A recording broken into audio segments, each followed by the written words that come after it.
बच्चों नमस्कार। देखो बच्चों, पिछली क्लास में डायरेक्ट और इनडायरेक्ट नरेशन का जो टॉपिक था आपका, उसकी जितनी भी जो सामान्य बातें हैं वो सारी मैंने आपको बताई थी। और आपको पिछली क्लास में बताया गया था कि आगे वाली क्लास में हम पढ़ाएंगे आपको आगे वाला टॉपिक पार्ट्स ऑफ स्पीच, शब्द भेद। लिखो बच्चों।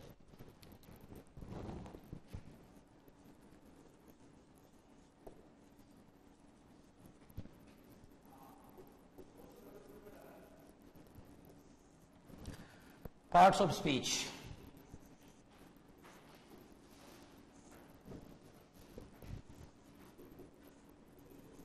शब्द भेद।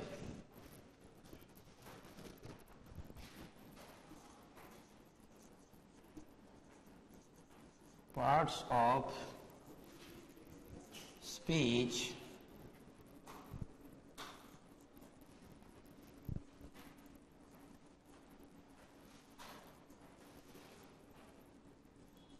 An important topic.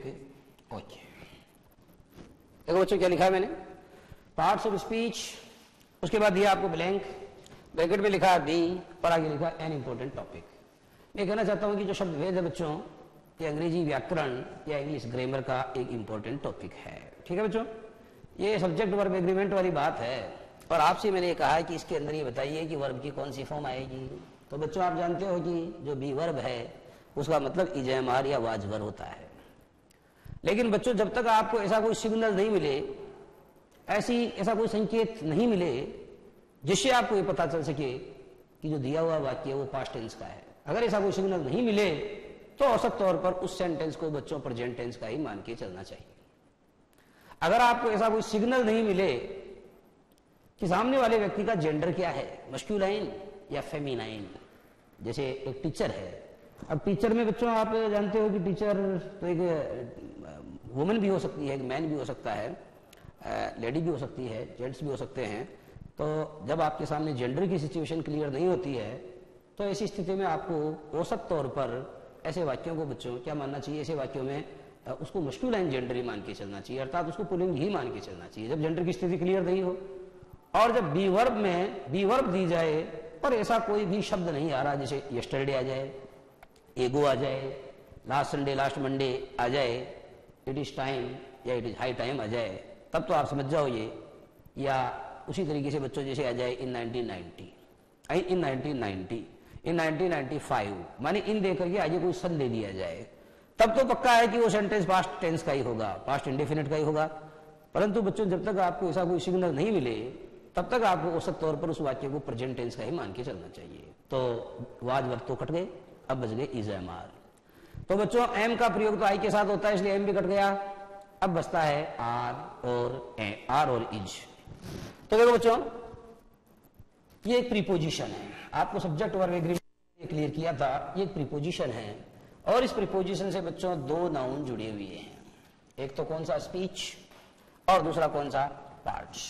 ठीक है बच्चों, मैंने कहा था कि इस प्रकार की जो बनावट होती है बच्चों, उसे आप अंग्रेजी में कहते हैं पैरेंथेटिकल एक्सप्रेशन। क्या कहते हैं, पैरेंथेटिकल एक्सप्रेशन।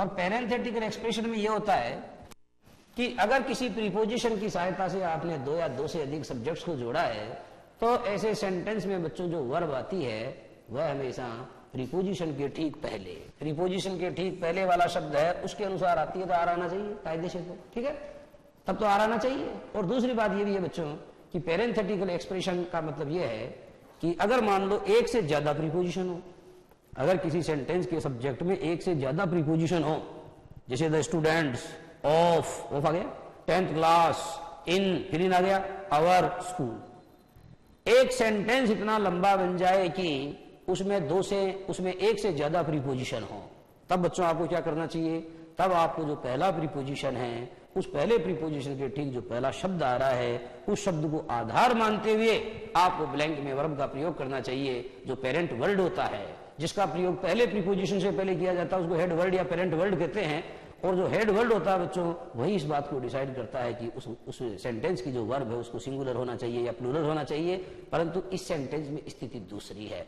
इस सेंटेंस में बच्चों पार्ट्स को आधार मान करके आर नहीं भरना है। बच्चों देखो आगे दिया हुआ एन इंपॉर्टेंट टॉपिक, एन का प्रयोग हो रहा है इसलिए आपको भरना पड़ेगा इसमें is parts of speech is an important topic in English grammar. Parts of speech is an important topic in English grammar. यहाँ आपको इज भरना पड़ेगा। उसका कारण है बच्चों, पार्ट्स ऑफ स्पीच जो है ये पूरा एक सिंगल यूनिट है, एक यूनिट का काम कर रहा है। इसलिए आप पैरेंथेटिकल एक्सप्रेशन के नियम को ध्यान में रखते हुए पार्ट्स को मुख्य आधार मान करके यहाँ पर आर नहीं भरे, क्योंकि बच्चों आज एन आर्टिकल का प्रयोग हुआ है। आप जानते हैं एन आर्टिकल का प्रयोग कब होता है? एन आर्टिकल का प्रयोग हुआ तो इसका मतलब आपने उसको एक सिंगल यूनिट माना है। जैसे Romeo and Juliet is a great work, ये आ गया। रोमियो एंड जूलियट आर नहीं, Romeo and Juliet is a great work by William Shakespeare, यानी रोमियो और जूलियट नाम की जो पुस्तक है ये विलियम शेक्सपियर के द्वारा लिखी हुई एक महान कृति है। तो जो वर्क होता है उसको हिंदी में बोलते हैं बच्चों आप कृति, एरिया। तो ये पार्ट्स ऑफ स्पीच की स्थिति बताई है मैंने। और बच्चों इंग्लिश में आप देखते हो कि किसी भी भाषा में आप अपने विचारों को अभिव्यक्त करते हो। A language is nothing but it is a medium by which we exchange our ideas. एक भाषा और कुछ नहीं होती है, ये तो एक ऐसा जरिया है, एक ऐसा माध्यम है जिसके जरिए हम अपने विचारों का आदान प्रदान करते हैं। तो भाषा में माध्यम है। Language is that medium through which we exchange our ideas. Language यानी भाषा में माध्यम है जिसके जरिए हम अपने विचारों का आदान प्रदान करते हैं। और भाषा में बच्चों सेंटेंस का प्रयोग होता है। भाषा के अंदर सेंटेंस का प्रयोग होता है। क्या होता है सेंटेंस? तो सेंटेंस में बच्चों आप देखते हो एक से ज्यादा शब्द होते हैं। जैसे इधर देखना,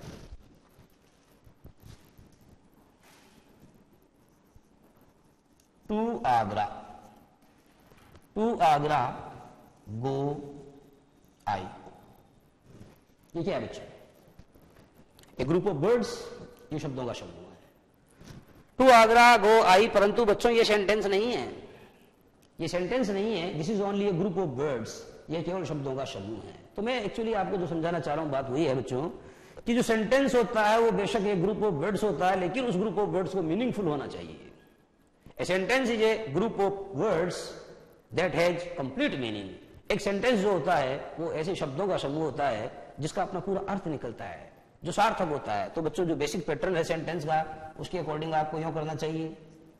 सबसे पहले क्या आएगा? आई सब्जेक्ट, उसके बाद आएगी वर्ब गो, ये इंट्रांजिटिव में टू आ जाएगा और यहां आ जाएगा आगरा। अब आपका वाक्य शुद्ध बना है।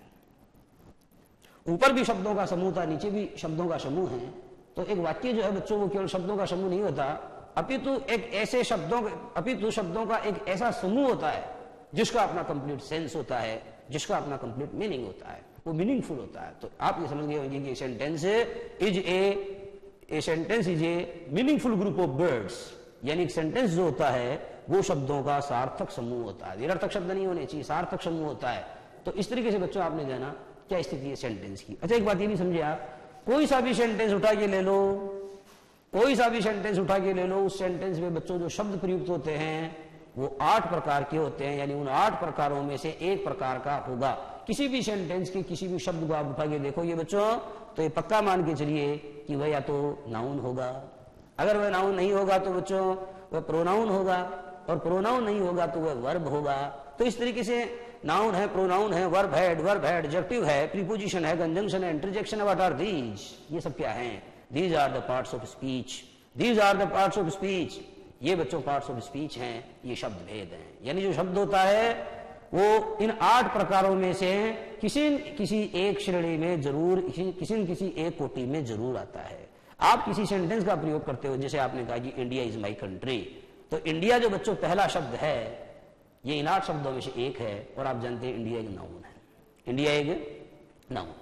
उसके बाद आ रहा बच्चों इज, तो इज एक वर्ब है, माना कि हेल्पिंग है, पर हेल्पिंग है तो भी वर्ब तो है ना। तो ये जो इज है बच्चों ये हेल्पिंग वर्ब है, लेकिन वर्ब की श्रेणी में आता है। एनी हाउ, फिर मैंने बोला कि इंडिया इज माई कंट्री, तो कंट्री बच्चों एक दूसरा नाउन है, और माई क्या कर रहा है? कंट्री के पहले आकर के उसको क्वालिफाई कर रहा है, इसलिए बच्चों ये पजेसिव एडजेक्टिव है, ये पजेसिव एडजेक्टिव है। ठीक है, तो पजेसिव प्रोनाउन भी होता है, जैसे माइन है, तो माइन बच्चों पजेसिव प्रोनाउन होता है, और माई क्या है? ये पजेसिव एडजेक्टिव होता है। ये एडजेक्टिव इसलिए होता है बच्चों क्योंकि ये जब भी आता है तो इसके बाद में कोई ना कोई नाउन जरूर आता है, यानी ये किसी नाउन के पहले प्रयुक्त होकर के जनरली उसको क्वालिफाई करता है। ये टॉपिक जो बच्चों जिस पर मैं चर्चा कर रहा हूं आपसे, ये बहुत इंपॉर्टेंट टॉपिक है। और मैं तो ये कहूंगा कि जो इंग्लिश ग्रामर है उसका बच्चों इसको फाउंडेशन मान सकते हैं आप। ये कॉन्सेप्ट अगर ये टॉपिक क्लियर नहीं है तो आज की व्याकरण पढ़ना बेकार है, इसलिए इस टॉपिक को आप बहुत अच्छे से आत्मसात करने की कोशिश कर दी है मेरे साथ लग करके। तो देखो बच्चों, मैं आगे बढ़ता हूं। पार्ट्स ऑफ स्पीच होते हैं बच्चों, वो कितने प्रकार के बताए मैंने? 8 प्रकार के पार्ट्स ऑफ स्पीच बताए। देखो,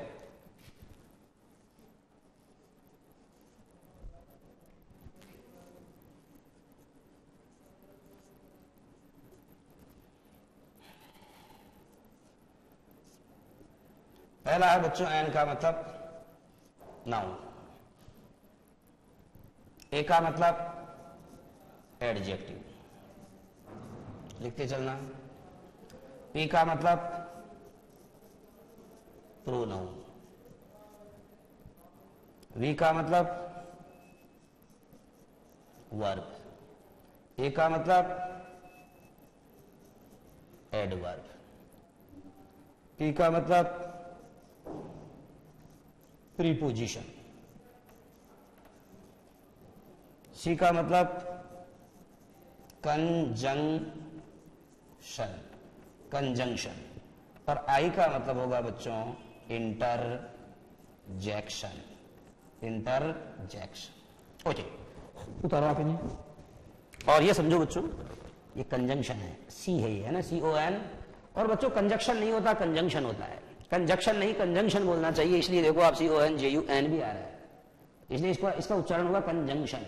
कन को उठाके जंक्शन बोले आप, जंक्शन, और आगे कल लगाए कंजंक्शन। बच्चे इसको जनरली क्या करते हैं, कंजक्शन बोलते हैं। कंजक्शन नहीं होता, ये कंजंक्शन होता है। और जब आप किसी शब्द को, when you pronounce a word wrongly, जब आप किसी शब्द का उच्चारण गलत करते हैं, तब बच्चों उसकी स्पेलिंग भी आपसे गलत होने की बहुत संभावना रहती है। इसलिए बहुत जरूरी है कि शब्दों का सही उच्चारण आपको आए। ओके, तो मैंने आपको बताया बच्चों, किसी भी सेंटेंस में जो शब्द होता है, वो शब्द बच्चों या तो नाउन होगा, या एडजेक्टिव होगा, या प्रोनाउन होगा, या वर्ब होगा, या एडवर्ब होगा, या प्रीपोजिशन होगा, या कंजंक्शन होगा, या इंटरजेक्शन।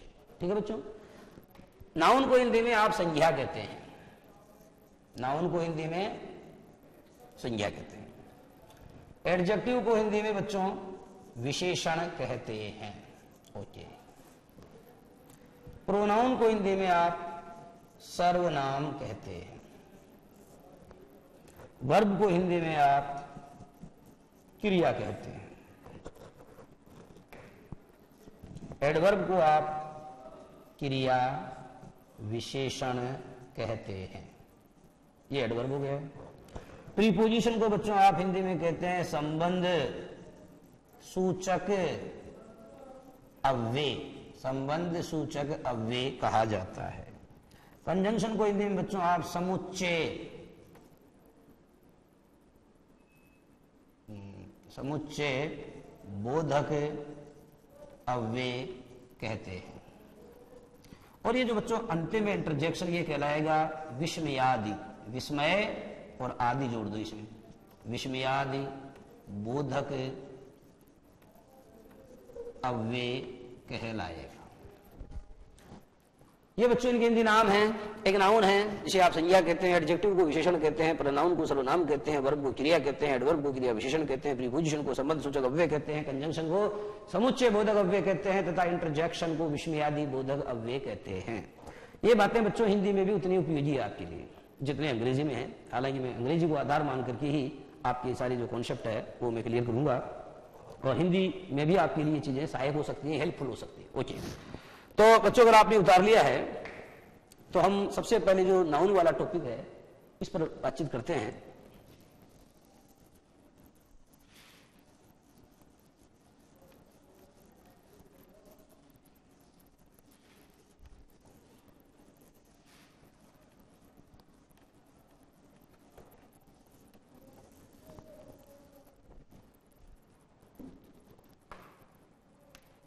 देखो बच्चों, एक सेंटेंस है, the Ganga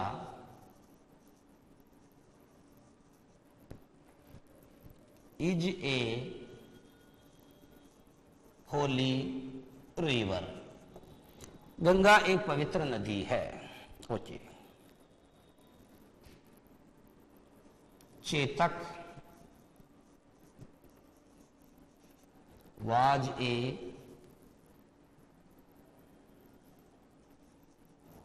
brave horse, Chetak was a brave horse.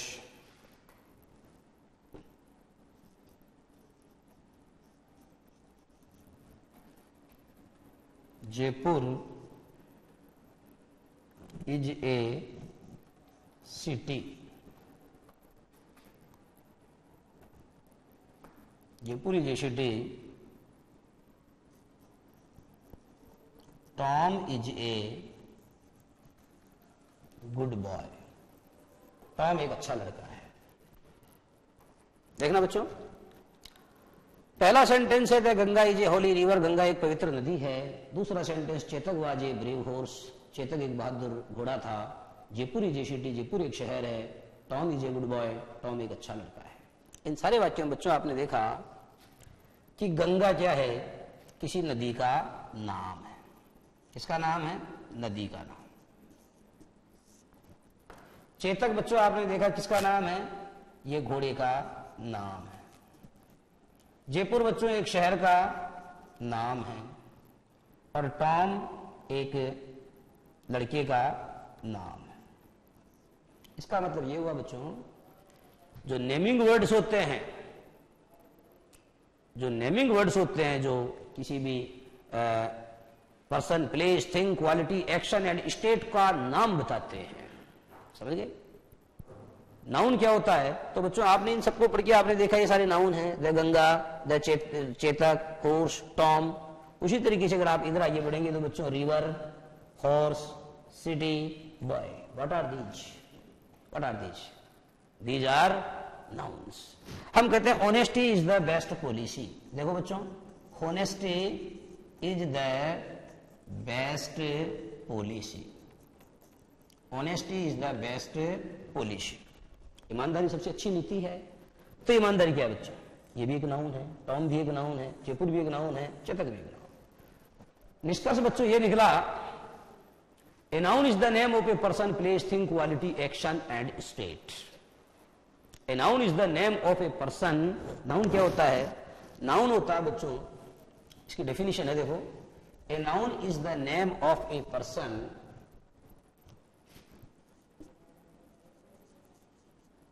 A noun is the name of a person, place, thing, quality, action and state। State यानी राज्य भी होता है बच्चों, परंतु यहां स्टेट का मीनिंग है दशा। यानी संज्ञा एक ऐसा शब्द होता है जो किसी व्यक्ति, वस्तु, जगह, जानवर या दशा के बारे में कुछ बताता है। संज्ञा वह शब्द होता है जो किसी व्यक्ति, वस्तु, जगह, जानवर अथवा दशा के बारे में क्या करता है? दशा के बारे में कुछ बताता है। तो बच्चों आप उसको क्या बोलते हैं? उसे आप नाउन कहते हैं। ओके, तो इस तरीके से बच्चों आपने नाउन के बारे में जाना। और नाउन जो है ये बच्चों मुख्य रूप से नाउन को दो तीन तरीके से बांटते हैं हम। देखो बच्चों, 5 जो नाउन है, देयर आर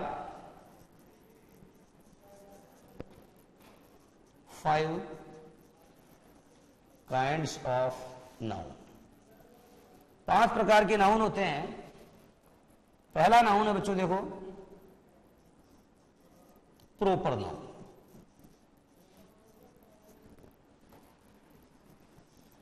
दूसरा है कॉमन नाउन।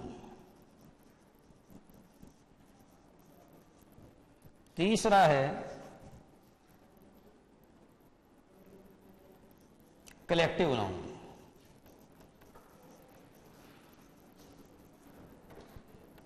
चौथा है एब्स्ट्रैक्ट नाउन।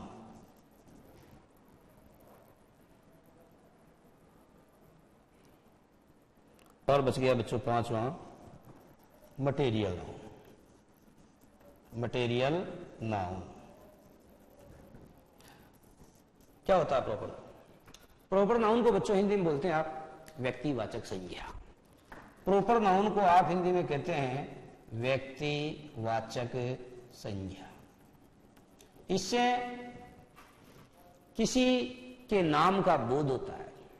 प्रॉपर नाउन जो है बच्चों, उससे किसी के नाम का बोध होता है। लेकिन आप ये मत समझना कि प्रॉपर नाउन से केवल किसी व्यक्ति के नाम का बोध होता है। ये जरूरी नहीं है कि व्यक्ति के नाम का बोध हो। जैसे उदाहरण दिया बच्चों मैंने आपको, पहला उदाहरण क्या दिया मैंने, Ganga is a Holi river. Ganga एक पवित्र नदी है, तो गंगा बच्चों नाम है ना नदी का, व्यक्ति का नाम नहीं, पर नदी का नाम है। जहां नाम आ जाता है वही प्रॉपर नाउन समझ लेना चाहिए। गंगा नाम है तो गंगा बच्चों प्रॉपर नाउन है। The Himalayas is a great mountain. Himalaya महान पहाड़ है, बहुत बड़ा पर्वत है, तो द हिमालयाज क्या है बच्चों, एक पर्वत का नाम है, इसलिए वो प्रॉपर नाउन।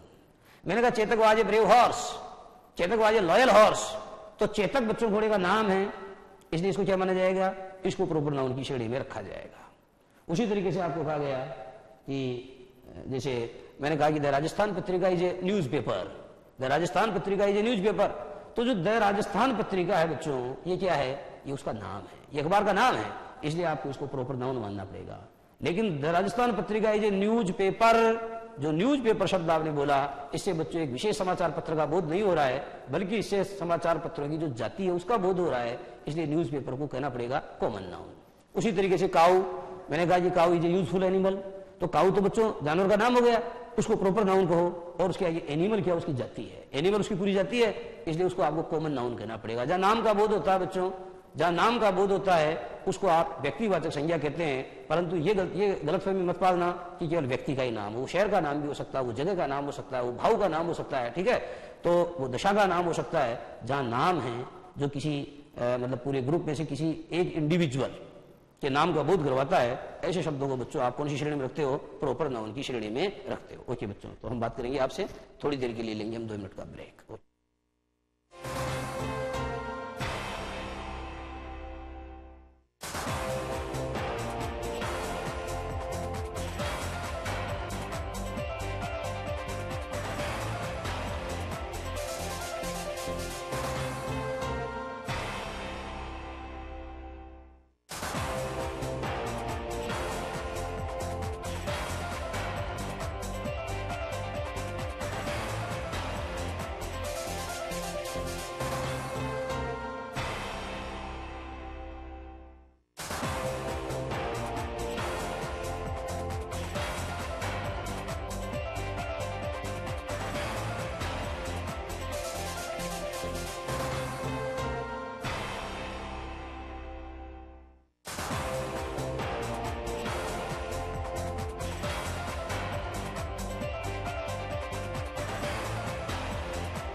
पहला सेंटेंस लिखा है मैंने, Ram is a good boy.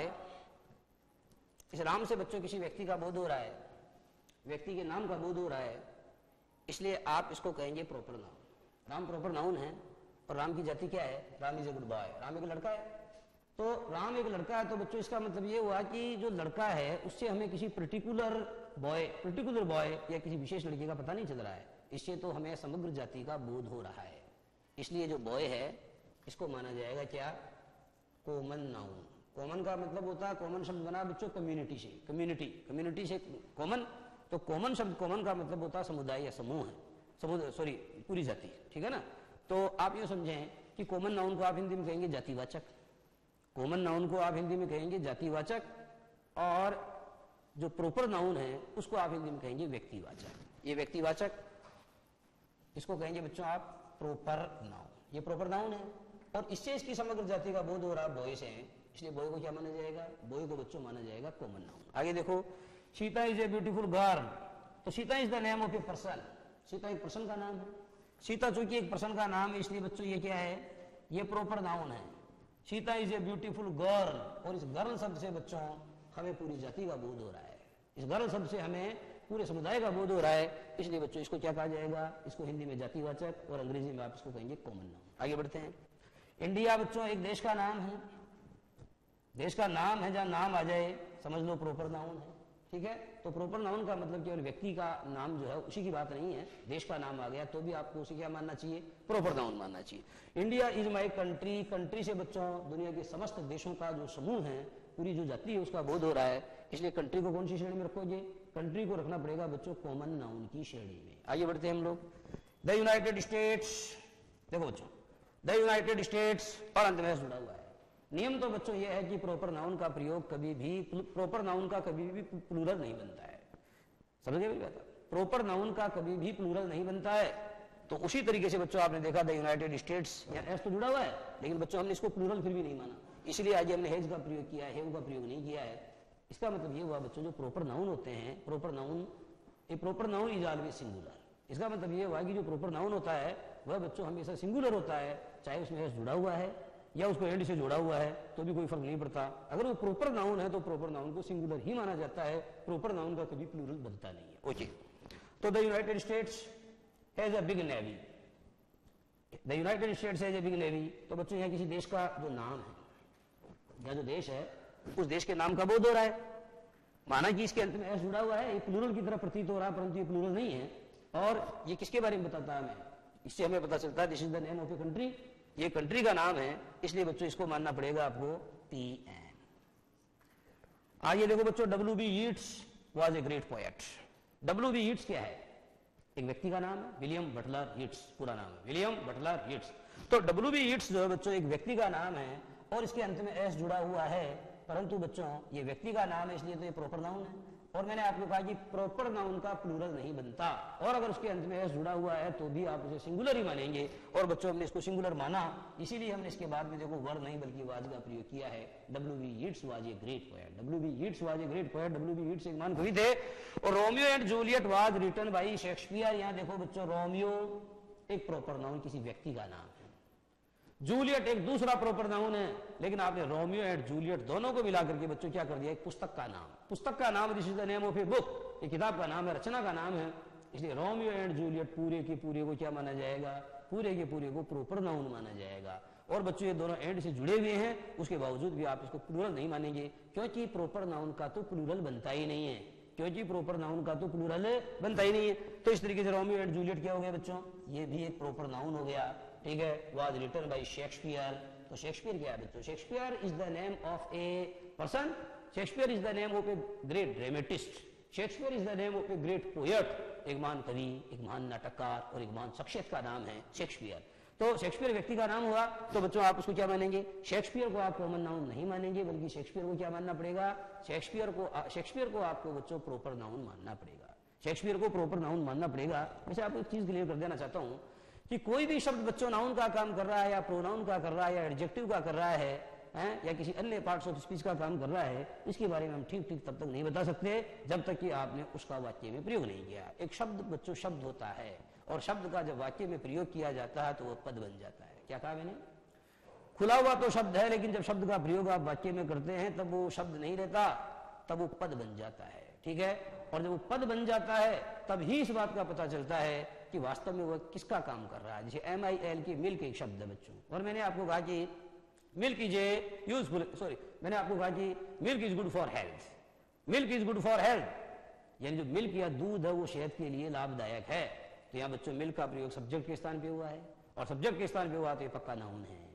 लेकिन मैंने आपको कहा मिल्क द काऊ, गाय की दाढ़ निकालो, गाय का दूध निकालो, तो मिल्क का मतलब होता है बच्चों दूध निकालना, दूध दोहना, दूध दोहना, गाय को दूहो, ऐसा मैंने कहा। तो मिल्क द काऊ, यहां पर बच्चों आपने क्या किया कि मिल्क शब्द का प्रयोग किसके रूप में किया है, या मिल्क शब्द का प्रयोग आपने वर्ब के रूप में किया है। उसी तरीके से मैंने कहा I met a milkman yesterday, कल एक ग्वाले से मेरी मुलाकात हुई। मिल्क मैन या मिल्क शब्द मैन के पहले आकर के, नाउन के पहले आकर के उसको क्वालिफाई कर रहा है, उसकी विशेषता बता रहा है। इसलिए बच्चों मिल्क शब्द, मिल्क यहाँ पर क्या कहलाएगा, मिल्क यहाँ पर एडजेक्टिव कहलाएगा। इसलिए ये बात बहुत अच्छे से समझने की जरूरत है कि जब तक आप किसी शब्द का वाक्य में प्रयोग नहीं करते हैं तब तक ये उसके बारे में ठीक ठीक बताना बहुत मुश्किल है कि वो नाउन है, प्रोनाउन है, वर्ब है। जैसे मैंने मिल्क का उदाहरण दिया, तो मिल्क एक ऐसा शब्द है बच्चों जो नाउन है। मिल्क एक ऐसा शब्द है कि एडजेक्टिव का काम भी करता है अगर नाउन के पहले इसका प्रयोग हो रहा है तो, और मिल्क का प्रयोग अगर बच्चों वर्ब के स्थान पे हुआ है तो इसका ये जो है वर्ब का काम भी करता है। तो सेंटेंस में प्रयुक्त होने के बाद ही हम ठीक ठीक बता सकते हैं, एक्यूरेटली हम इस बात को बता सकते हैं कि वह कौन से पार्ट्स ऑफ स्पीच का काम कर रहा है। ओके, तो हम आगे बढ़ते हैं। तो बच्चों प्रोपर नाउन और कॉमन नाउन वाला फंडा आपको अच्छे से क्लियर हो जाना चाहिए। प्रोपर नाउन से किसी व्यक्ति, वस्तु, स्थान, दशा आदि के नाम का बोध होता है। संज्ञा वह शब्द है जो किसी व्यक्ति, वस्तु, जगह, जानवर आदि के बारे में हमको बताती है, वो तो संज्ञा है। और बच्चों जहां नाम का प्रश्न आ जाता है, जहां नेमिंग वर्ड्स की बात आ जाती है, वो साधारणतः क्या होता है, प्रोपर नाउन होता है। ठीक है, प्रोपर नाउन का मतलब नाम होता है, किसी व्यक्ति, वस्तु, जगह, जानवर, दशा आदि का जो आदि के नाम का बोध कराए, ऐसे शब्दों को बच्चों आप बोलते हो प्रोपर नाउन। और कॉमन नाउन से तो समग्र जाति का बोध होता है। जैसे आई एम ए टीचर, अगर मैंने ऐसा बोला बच्चों तो टीचर एक ऐसा शब्द है कि इससे पूरे अध्यापक समाज, पूरे अध्यापक लोगों का जो समूह है उस पूरी जाति का बोध हो रहा है। इसलिए टीचर को अंडरलाइन करके आपसे पूछा जाए कि टीचर कौन सा नाउन है, प्रोपर नाउन है, तो आप जानते हो टीचर किसी का नाम तो होता नहीं है। ठीक है, टीचर से तो पूरी जाति का बोध हो रहा है, इसलिए बच्चों आप इसको प्रोपर नाउन कह नहीं सकते। ये कौन सा नाउन होगा, ये कॉमन नाउन होगा। टीचर कॉमन नाउन है। ठीक है, उसी तरीके से मैंने कहा कि Virat is a cricketer, Virat एक क्रिकेटर है, तो विराट एक व्यक्ति का नाम है इसलिए प्रोपर नाउन है। और क्रिकेटर से बच्चों पूरे जो क्रिकेट के खिलाड़ी हैं उनके समाज का बोध हो रहा है, इसलिए क्रिकेटर क्या कहलाएगा, क्रिकेटर बच्चों जातिवाचक, और अंग्रेजी में आप इसको कॉमन नाउन कहेंगे। मैंने कहा Anushka is an actress, Anushka एक अभिनेत्री है, तो अनुष्का किसी का नाम है इसलिए प्रोपर नाउन है। और एक्ट्रेस जो है बच्चों, इससे हमें पूरी अभिनेत्रियों की जाति का बोध हो रहा है, इसलिए एक्ट्रेस को अंडरलाइन करके पूछा जाए कि ये कौन सा नाउन है, तो बच्चों आपको बताना चाहिए कि यह कॉमन नाउन है। हिंदी में बताना चाहिए ये जातिवाचक संज्ञा है। ओके, आइए बढ़ते हैं। प्रोपर नाउन, कॉमन नाउन, दो नाउन आपको क्लियर हुए बच्चों। इसके बाद में हम देखते हैं, देखो जैसे मैंने आपको कहा ए बंच ऑफ ग्रेप्स, अंगूरों का समूह, bunch of grapes, A herd of kettle,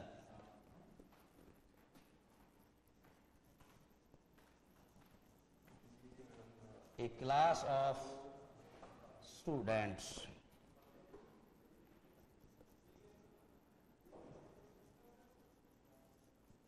an army of soldiers. तो बच्चों आप ये समझो, जूरी एक शब्द है,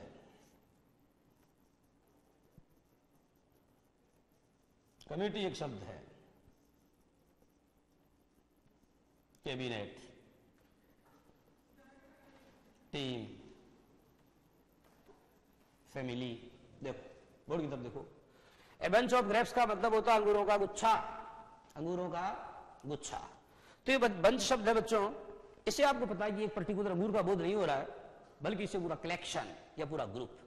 एक ऐसा शब्द जिसके द्वारा किसी ग्रुप या कलेक्शन का बोध होता है, एक ऐसा शब्द जिसके द्वारा किसी ग्रुप या कलेक्शन का बोध होता है, ऐसे शब्द को बच्चों आप क्या बोलते हो, ऐसे शब्द को आप हिंदी में समूहवाचक और अंग्रेजी में कलेक्टिव नाउन बोलते हो। ऐसे शब्द को आप हिंदी में समूहवाचक तथा अंग्रेजी में कलेक्टिव नाउन बोलते हो। देखो बच्चों उदाहरण देखो, पहला उदाहरण क्या है, इसको हिंदी में कहते हैं आप समूहवाचक, ए बंच ऑफ ग्रेप्स, अंगूरों का समूह, a herd of cattle, a herd of कैटिल।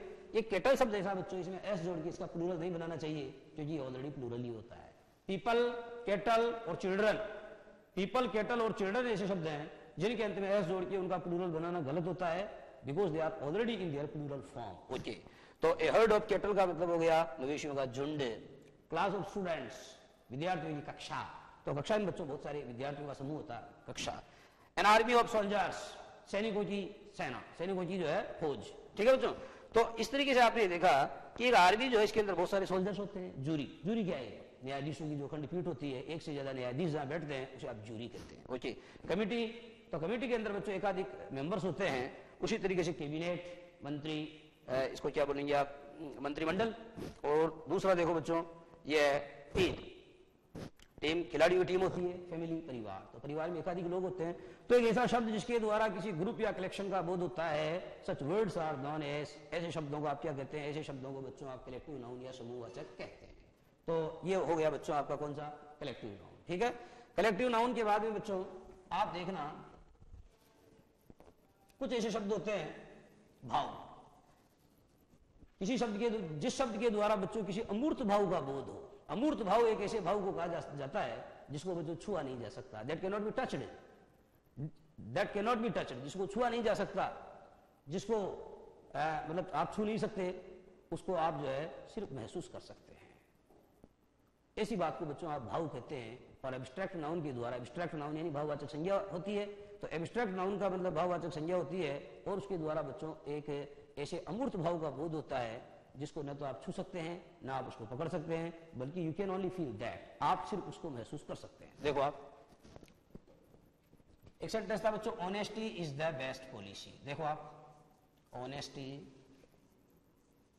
Is the best policy, ईमानदारी सबसे अच्छी नीति है। Okay,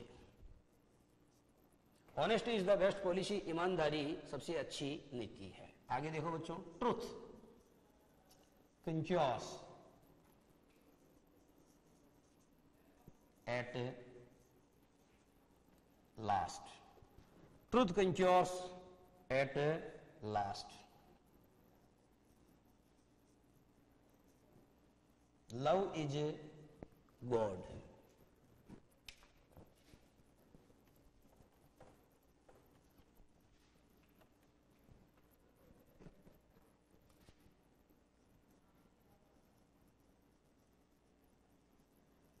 the beauty of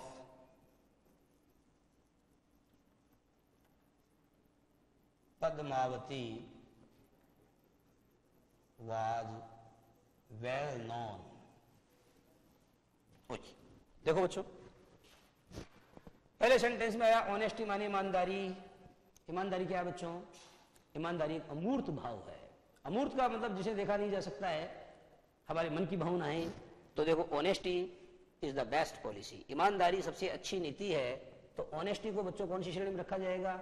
honesty को एब्स्ट्रैक्ट नाउन या भाववाचक संज्ञा की श्रेणी में रखा जाएगा। आगे वाला शब्द बच्चों, ट्रूथ कंक्योर्स एट लास्ट, सत्य में वो जयते, सत्य की अंत में जीत होती है। यहां बच्चों जो ट्रुथ शब्द आ रहा है, ट्रुथ सत्य, सत्य को देखा नहीं जा सकता, सत्य को छुआ नहीं जा सकता, सत्य को केवल महसूस किया जा सकता है। तो ये बच्चों ट्रुथ जो है ये कौन सी संज्ञा है? ट्रुथ को आपको एब्स्ट्रैक्ट नाउन मानना पड़ेगा। आइए बच्चों, love is God, love is God, प्रेम ही भगवान है। तो बच्चों प्रेम को छुआ नहीं जा सकता, देखा नहीं जा सकता, प्रेम का अपना कोई रंग नहीं होता है, अपना कोई रूप नहीं होता है, ये तो एक विचार मात्र है और इसे हम महसूस करते हैं। तो यह बोला गया लव इज गॉड। तो ये जो लव शब्द है बच्चों, this is also an example of abstract noun. और the beauty of Padmavati was well known, Padmavati का सौंदर्य पूरे विश्व में विख्यात था। The beauty of Padmavati was well known, Padmavati का सौंदर्य पूरे विश्व में विख्यात था। यहाँ बच्चों जो ब्यूटी शब्द है, ब्यूटी को देखा नहीं जा सकता, छुआ नहीं जा सकता, सिर्फ महसूस किया जा सकता है। ब्यूटी जो है उसका अपना कोई रंग नहीं है। कई बार क्या होता है कि जो काला व्यक्ति है वो भी ब्यूटीफुल होता है और कई बार जो गोरा व्यक्ति है वो भी ब्यूटीफुल नहीं होता है। इसका मतलब यह है कि ब्यूटी का अपना कोई पैमाना नहीं होता है, ये महसूस करने की चीज है।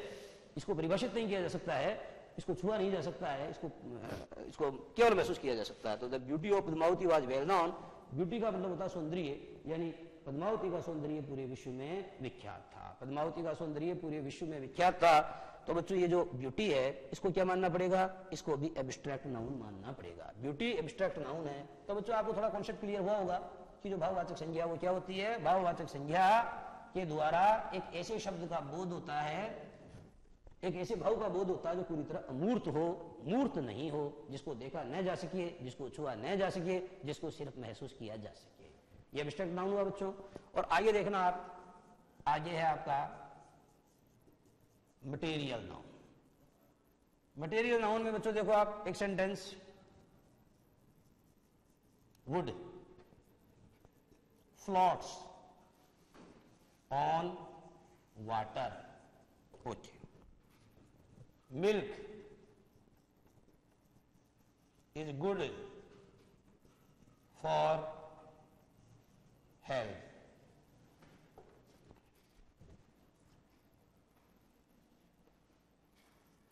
Gold is a precious metal. Gold is a precious metal. देखो बच्चों, ये लकड़ी पानी पर तैरती है. Milk is good for health, दूध सेहत के लिए अच्छा है. Gold is a precious metal, सोना एक कीमती धातु है. तो देखो बच्चों, इसको आप हिंदी में कहते हो मटेरियल नाउन को धातुवाचक संज्ञा, लेकिन इसका मतलब ये नहीं है कि इससे केवल धातु का ही बोध होता है, क्योंकि अगर ऐसा होता तो बच्चों लकड़ी तो धातु नहीं है, दूध भी धातु नहीं है. दरअसल आप हिंदी में इसे धातुवाचक या आप इसे द्रव्यवाचक कहते हैं. धातुवाचक या द्रव्यवाचक कहते हैं. और तीसरा नाम है बच्चों उसका पदार्थवाचक. पदार्थ आप जानते हो, पदार्थ विज्ञान में आपने पढ़ा, पदार्थ एक ऐसी वस्तु होती है जिसका अपना आयतन होता है, जो अपना स्थान घेरता है. तो ये समझे आप कि वुड, मिल्क, गोल्ड ये सारे पदार्थ हैं. तो जो बच्चों मटेरियल नाउन है उससे एक ऐसे पदार्थ का बोध होता है जिससे जनरली दूसरी वस्तुओं का निर्माण हो सके. मटेरियल नाउन से एक ऐसे पदार्थ का बोध होता है जिस पदार्थ से दूसरी चीजों का निर्माण हो सके. जैसे मिल्क है बच्चों, तो मिल्क से मिठाई वगैरह बनती है ना. उसी तरीके से गोल्ड है, ज्वेलरी बनती है. वुड है, इससे फर्नीचर बनता है. तो आप ये समझें कि मटेरियल नाउन जिसको नापा जा सकता है, जिसको तोला जा सकता है, जिसके द्वारा दूसरी वस्तुओं का निर्माण हो सकता है, कुल मिलाकर के ये है जिसके द्वारा किसी पदार्थ का बोध होता है. जिसके द्वारा किसी पदार्थ का बोध होता है, ऐसे नाउन को बच्चों आप क्या बोलते हैं? ऐसे नाउन को आप मटेरियल नाउन बोलते हैं. तो इस तरीके से ये देखा बच्चों आपने, जो नाउन है उस नाउन का पूरा क्लासिफिकेशन हो गया है. और वैसे मैंने आपको कई बार ये समझाया है कि जो नाउन है इसको आप मुख्य रूप से दो भागों में बांटते हो. एक है मैप, एक है सीसी. ये कॉमन नाउन, कलेक्टिव नाउन है. ये मटेरियल नाउन, एब्स्ट्रैक्ट नाउन तथा प्रॉपर नाउन है. इनका बच्चों कभी भी बहुवचन नहीं बनता है. इनका बहुवचन नहीं बनता है, केवल इनका बहुवचन कभी भी नहीं बनता है और इनका बनता है.